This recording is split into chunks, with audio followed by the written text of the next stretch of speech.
নমস্কাৰ বন্ধুসকল, good morning. আজি মই লৈ আহিছোঁ এটা নতুন ৰেচিপি কচুৰ পাতৰ। প্ৰথমতে কচুৰ পাতখিনি এনেদৰে কুটি ল'লোঁ। মায়ে কাটি আছে। কুটি হৈ যোৱাৰ পাছত ভালকৈ ধুই ল'লোঁ আৰু বগৰী গুড়া দিম কচুৰ পাতত। প্ৰথমতে কেৰাহীখন গৰম কৰিলোঁ, তাৰপিছত পানী অকণমান দি ল'লোঁ। পানীখিনি অকণমান গৰম হ'লে কচুৰ পাতখিনি তাতে বইল কৰিব লাগিব।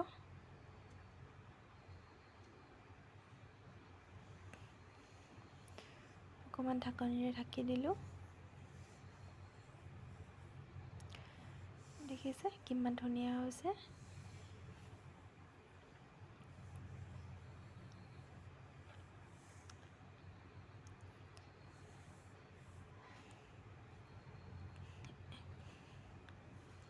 এতিয়া ইয়াত জোখমতে বটি লোৱা নহৰু, আদা, জলকীয়া পেষ্টখিনি দি ল'ম।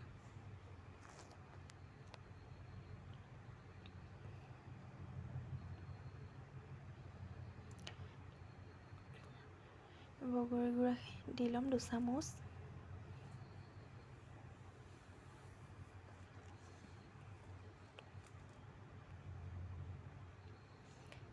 এতিয়া জোখমতে নিমখ, হালধিবোৰ দি ল'ম।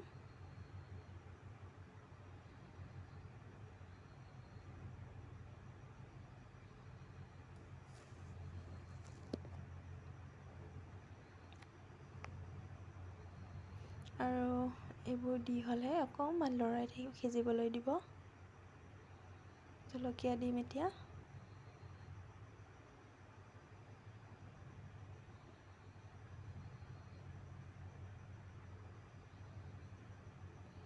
আৰু এনেদৰে বইল হ'ব দি থাকিব লাগিব।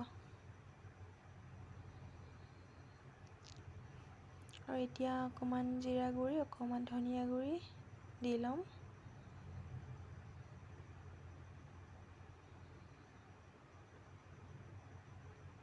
দেখিছে কিমান ধুনীয়া হৈছে।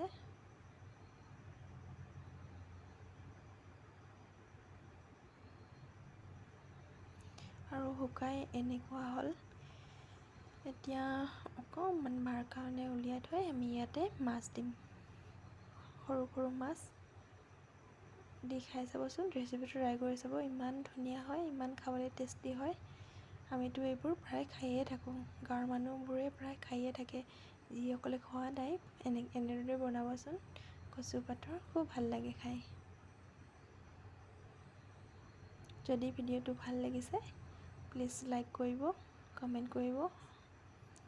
আৰু মোৰ চেনেলটো যিসকলে ছাবস্ক্ৰাইব কৰা নাই সেইসকলে প্লিজ মোৰ চেনেলটো ছাবস্ক্ৰাইব কৰি দিব।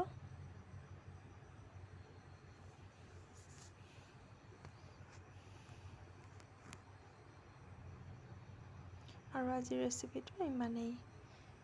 সকলোকে ধন্যবাদ।